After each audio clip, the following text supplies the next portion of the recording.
ang mga matatangking destroyer ng Amerika, ang Zumwalt-class destroyers.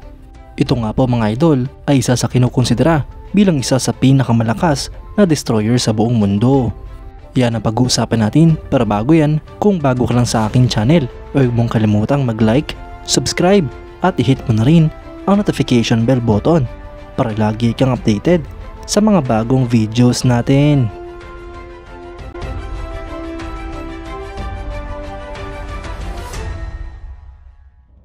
Ang Zumwalt-class destroyer ay isang class ng tatlong US Navy guided missile destroyers na dinisenyo para sa multi-mission stealth ships na nakafocus sa land attack. Ang class na ito mga idol ay dinisenyo na mayroong primary role na naval gunfire support at secondary roles na surface warfare and anti-aircraft warfare. Ang design nga po para sa mga barkong ito ay nagsimula mula sa DD-21 Land Attack Destroyer Program bilang DDX, at ito nga po ay intended upang kunin ang role ng battleships upang ma-meet ang congressional mandate ng naval fire support. Ang barko nga pong ito mga idol ay dinisenyo na mayroong dalawang advanced gun systems. Ang turret nga po nito ay mayroong 920 round magazines. Gayun din nga po ang unique na long range land attack projectile ammunition. Ngunit sa kasamang palad mga idol ay hindi nga po nasunod ang disenyo nito dahil ang long range land attack projectile ammunition nito ay na-cancel. Kaya't ang Navy ay nirepurpose na lamang ang mga barko bilang surface warfare. Simula nga po noong 2023, ang US Navy ay tinanggal na ang advanced gun systems nito at pinalitan na lamang ng mga hypersonic missiles. Ang mga barkong ito mga idol ay classified bilang destroyers, ngunit ito nga po ang pinakamalaki sa lahat ng active destroyers at cruisers ng US Navy. Ang kakaibang itsura nga po ng mga barkong ito mga idol ay ginawa upang ma-meet ang requirement ng low radar cross section. Ang kada barko nga po nito mga idol ay nagkakalaga ng mahigit sa $4 billion. Meron nga pong 32 units ang planong gawin, 3 lamang dito ang nakompleto habang 29 ang na-cancel. Ito nga po ay may displacement na 15,656 long tons, may haba nga po itong 190 meters, beam na 24.6 meters at draft na 8.4 meters.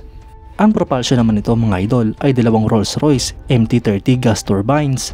Gayon din ang dalawang Rolls-Royce RR4500 turbine generators at dalawang propellers na driven ng electric motors. Para naman sa speed ay meron nga po itong maximum speed na 30 knots. May complement nga po ito na 147 plus 28 na mga air detachment. Para naman sa sensors and processing systems nito mga idol ay meron nga po itong NA Spy-3 multifunction radar. Para naman sa armament ay meron nga po itong 20 na MK57 VLS modules, 4 na cell per module at meron nga pong 80 launch cells total. Meron nga din po itong dalawang 155mm 6-inch 62 caliber advanced gun systems at dalawang 30mm MK46 Mod 2 gun weapon system. Habang aircraft carried naman ito mga idol ay isang MH-60R helicopter at tatlong MQ-8 Fair Scout UAVs. Ang tatlong units nga po ng Zumwalt-class destroyer ng US Navy ay ang USS Zumwalt DDG-1000, nilaid down noong November 17, 2011, nilaunch noong October 28, 2013, kinumission noong October 15, 2016, inaccept noong April 24, 2020 at ito nga po ay aktibo sa serbisyo. Ang ikalawa naman ay ang USS Michael Monsur DDG-1001. Ito nga po ay nilaid down ng May 23, 2013, nilaunch noong June 21, 2016, kinumission noong January 26, 2019 at ito nga po ay isang commission special. At ang ikatlo at panghuling unit ng Zumwalt-class destroyer ay ang USS Lyndon B. Johnson na may hull number na DDG-1002. Ito nga po ay nilaid down noong January 30, 2017 at nilaunch noong December 9, 2018. Ito nga po sa kasalukuyan ay sumasailalim sa sea trials. Mga idol, talaga nga naman pong isa sa pinakamalakas na modernong destroyer sa buong mundo, ang Zumwalt-class destroyers ng Amerika. At dahil nga po sa kakaibang disenyo ng barkong ito, ay talagang mapapamangha ang lahat ng taong makakakita dito. Kayo mga idol, anong masasabi nyo? Comment down below for your thoughts and opinions. At yan nga lang po ang pag-uusapan natin ngayon mga idol. Maraming salamat sa panonood. Huwag nyo rin kalimutang mag-like at subscribe bilang suporta sa ating channel. Mabuhay kayo mga idol!